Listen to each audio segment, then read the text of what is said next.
नमस्कार, हम एक्सेल का मिड फंक्शन देखेंगे।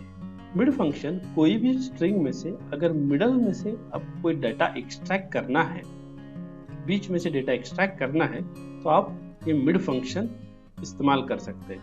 बहुत ही आसान फंक्शन है, चलो देखते हैं। इक्वल टू MID मिड, मैं उसको टैप करके सिलेक्ट करता हूँ। उसको 3 इनपुट्स है, कौन सा टेक्स्ट है जिसमें से डेटा निकालना है, तो मैं सिलेक्ट करता हूँ स्टार्ट। अब मुझे इसमें से ना ROS निकालना है, तो रॉस स्टार्ट्स विद R और वो चौथे पोजीशन पे है, तो स्टार्ट पोजीशन मेरा 4 है। कितने कैरेक्टर्स है? रॉस ये वर्ड 3 कैरेक्टर्स का है, R, O और S, तो मैं यहाँ पे 3 दे देता हूँ।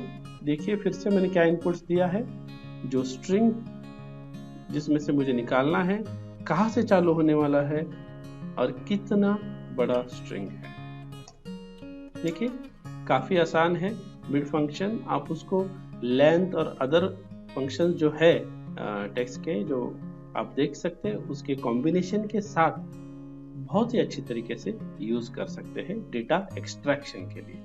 काफी अच्छा फंक्शन है, आप इसे जरूर इस्तेमाल करें। Thank you.